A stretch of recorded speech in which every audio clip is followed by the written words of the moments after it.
ख्रिस्तामध्ये माझ्या प्रिय भाविकांनो, आज प्रभू येशू ख्रिस्त आपल्या सर्वांना व्यक्तीमधील चांगले गुण शोधून त्याला कशा प्रकारे ॲप्रिशिएट करायचं किंवा त्या व्यक्तीची प्रशंसा कशी करायची ते शिकवत आहे. पुष्कळ वेळेला आपण इतरांच्या जीवनातील दोष काढत असतो.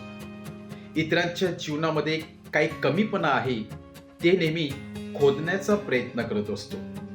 परंतु त्याहीपेक्षा त्या व्यक्तीमध्ये अनेक असे चांगले गुण देखील असतील, त्याकडे मात्र आपण दुर्लक्ष करत असतो. आणि हा मानवी स्वभाव आहे. प्रत्येक व्यक्तीमध्ये काही ना काही चांगले गुण असतात, त्याचबरोबर वाईट गुण देखील असतात. परंतु कधी कधी या वाईट गुणाबरोबर ते चांगले गुण देखील विसरलेले असतात किंवा मिसळून जात असतात.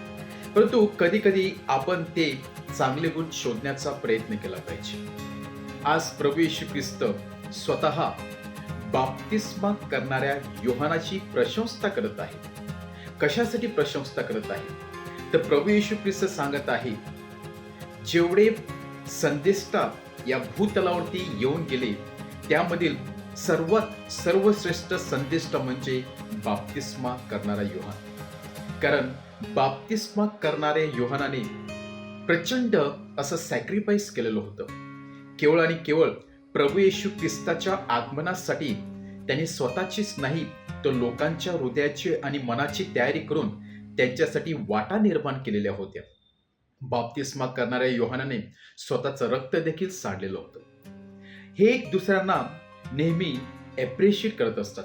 बाप्तिस्मा करणाऱ्या योहानाने देखील प्रभू येशू ख्रिस्ताची स्तुती करून सांगितलं होतं की ती व्यक्ती महान आहे, त्याच्या पायाला स्पर्श करण्यासाठी देखील मी योग्य नाही.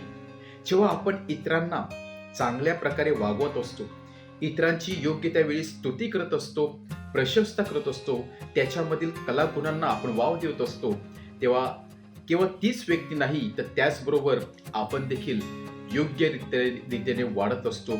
आपली आध्यात्मिक, आपली शारीरिक, मानसिक वाढ होत असते. परंतु जेव्हा आपण नेहमी इतरांवरती टीका करत असतो, इतरांमधील केवळ आणि केवळ वाईट गुणच शोधण्याचा प्रयत्न करत असतो, तेव्हा इनडायरेक्टली आपण स्वतः कमी ठरत असतो.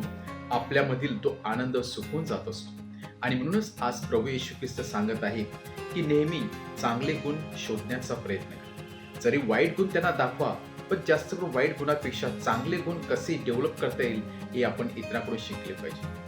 तिसरी महत्वाची गोष्ट जी आज प्रभू येशू ख्रिस्त आजच्या शुभवर्तमानामध्ये आपल्याला सांगत आहे ती म्हणजे प्रभू येशू ख्रिस्त बाप्तिस्मा करणाऱ्या योहानाला अग्रस्थान देत आहे.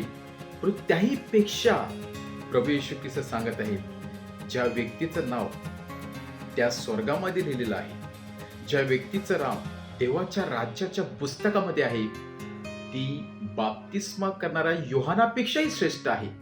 परत एकदा प्रभू येशू ख्रिस्त अशा व्यक्तीला महत्त्वाचं स्थान देत आहे ज्यांनी स्वतःला नम्र केलेलं आहे, ज्यांनी देवाच्या राज्याचं महत्त्व समजून घेतलेलं आहे. सर्वांनाच देवाचं राज्याचं महत्त्व समजत नाही. देवाचं राज्य म्हणजे काय?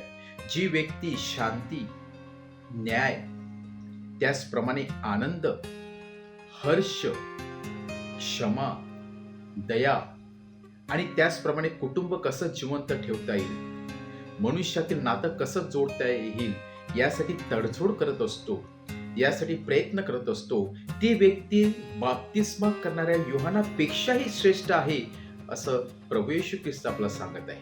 म्हणजे प्रभू येशू ख्रिस्त अजून एक पाऊल पुढे जाऊन त्या व्यक्तीला अग्रस्थान देत आहे जी या भूतलावरती आजच्या घडीला देवाच्या राज्यासाठी कार्य करत आहे. देवाचं राज्य म्हणजे हे विविध मूल्य, जिथे शांती आहे, प्रेम आहे, क्षमा आहे, दया आहे, करुणा आहे, ब्रदरहूड, सिस्टरहूड आहे, तिथे देवाचं राज्य आहे. आणि ज्या व्यक्तीचं नाव या देवाच्या राज्यामध्ये लिहिलेलं आहे ती व्यक्ती श्रेष्ठ आहे. तर बाप्तिस्मा करणाऱ्या योहानाप्रमाणे आणि प्रभू येशू ख्रिस्ताप्रमाणे आपण एक दुसऱ्यांना रिस्पेक्ट देऊया, एक दुसऱ्यामधील चांगले गुण शोधण्याचा प्रयत्न करूया आणि स्वतःला नम्र करूया.